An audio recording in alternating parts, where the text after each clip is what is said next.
मध्य प्रदेश के बीजेपी अध्यक्ष हेमंत खंडेलवाल का भी इस पर बयान सामने आया। खंडेलवाल ने कहा कि नरोत्तम मिश्रा हमारे सम्मानित नेता हैं, हम उनके मार्गदर्शन में ही दतिया का चुनाव भारी मतों से जीतेंगे। हेमंत खंडेलवाल ने यह भी कहा कि कुछ लोगों ने भावावेश में आकर इस्तीफा दिया, लेकिन संगठन ने यह फैसला लिया है कि किसी भी कार्यकर्ता का इस्तीफा स्वीकार नहीं होगा। दतिया उपचुनाव में भारतीय जनता पार्टी ने आशुतोष तिवारी जी को उम्मीदवार बनाया है। वहाँ पे कुछ लोगों ने भावावेश में इस्तीफे दिए हैं, ऐसा मेरी जानकारी में आया है। मुझे कोई भी इस्तीफा नहीं मिला। भारतीय जनता पार्टी संगठन ने तय किया है कि हम किसी भी कार्यकर्ता का इस्तीफा स्वीकार नहीं करेंगे और हमारे वरिष्ठ नेता नरोत्तम मिश्रा जी, जो हमारी पार्टी के सम्मानित नेता हैं, उनके मार्गदर्शन में हम दतिया चुनाव भारी बहुमत से जीतेंगे। जम्मू कश्मीर के मुख्यमंत्री उमर अब्दुल्ला ने बीजेपी पर गंभीर आरोप लगाए। उमर अब्दुल्ला ने कहा उनकी पार्टी को तोड़ने की कोशिश की गई। विधायकों को 20 से 30 करोड़ का ऑफर और मंत्री पद का प्रलोभन दिया गया। उमर ने यह भी कहा कि उनके विधायकों ने ही बताया कि ऑफर में पूर्ण राज्य का दर्जा देने की बात भी कही गई है। नेशनल कॉन्फ्रेंस को तोड़ने की कोशिश की जा रही है और आज जहां के पैसों की लालच नहीं चली, जहां की मिनिस्ट्रियों की लालच नहीं चली, वहां आप बंद कमरे में मेरे एमएलए को कह रहे हो आओ हमारे साथ, आप जब आओगे तो हम आपको रियासत देंगे। अल्लाह गवाह है, अगर मेरे जम्मू के एक एमएलए ने मुझे कमरे में आके ये बात नहीं कही हो। सुप्रीम कोर्ट का बीजेपी का एक ओहदेदार, सुप्रीम कोर्ट का वकील, बीजेपी का ओहदेदार मेरे एक जम्मू के एमएलए को बंद कमरे में कहता है हम 20 से 30 करोड़ एक मिनिस्ट्री और रियासत का दर्जा, आप हमारे साथ चलो। वहीं बीजेपी ने उमर अब्दुल्ला के आरोपों पर पलटवार करते हुए कहा कि सभी आरोप गलत हैं, उन्हें सिरे से खारिज किया जाता है। बीजेपी ने उमर अब्दुल्ला से उनके दावे के सबूत मांगे। बीजेपी प्रवक्ता सुधांशु त्रिवेदी ने कहा उमर अब्दुल्ला अपनी सरकार की नाकामियों को छिपाने के लिए इस तरह के झूठे आरोप लगा रहे हैं।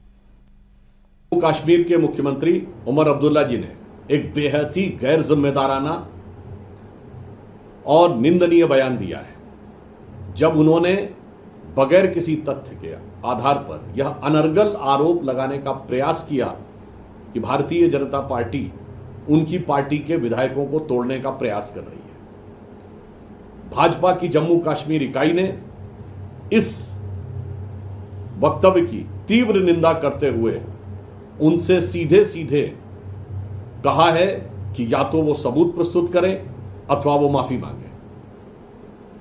वास्तविकता यह है कि जम्मू कश्मीर में अपनी सरकार की अक्षमता, अकर्मण्यता और कुशासन को छिपाने के लिए और इन मुद्दों से ध्यान भटकाने के लिए इस प्रकार का अनर्गल आरोप जम्मू कश्मीर के मुख्यमंत्री श्री उमर अब्दुल्ला जी ने लगाया है।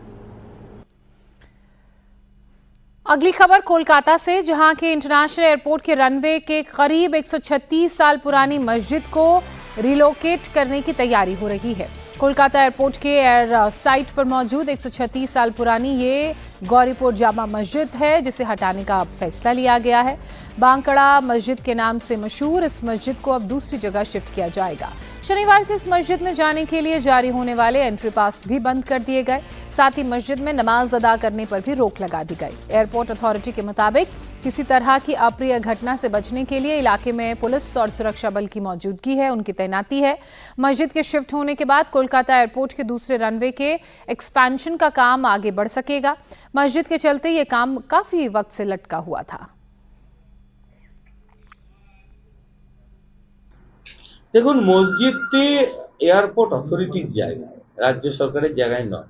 এই ব্যাপারে চূড়ান্ত সিদ্ধান্ত এয়ারপোর্ট অথরিটি বলতে পারবে।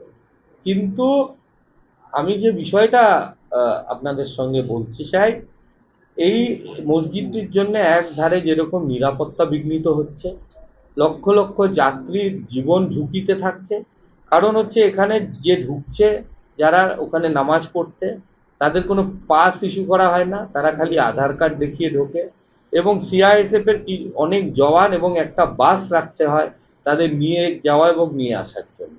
দ্বিতীয় নম্বর হচ্ছে যে এই মসজিদটা থাকার জন্য এয়ারপোর্টে রানওয়ে সম্প্রসারণ হতে পারছে না, এবং রানওয়ে সম্প্রসারণ হতে না পারার জন্য অনেক বড় বড় এয়ারলাইন্স এখানে কিন্তু আসতে পারছে না।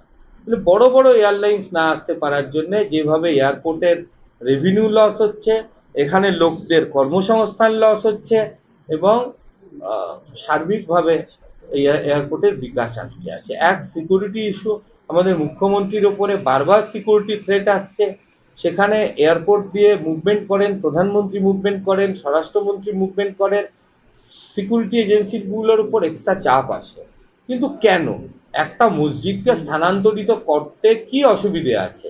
রাষ্ট্রের কাজে যে কোনো সম্পত্তি, যে কারুর বাড়ি, কারুর জায়গা, ফ্যাক্টরি যদি সরানো যায়, তাহলে মসজিদও সরানো যাবে। আমরা বারবার বলেছি যে মসজিদের জন্য যা প্রয়োজনীয় ল্যান্ড লাগে সেটা আমরা উদ্যোগী হয়ে করে দেব।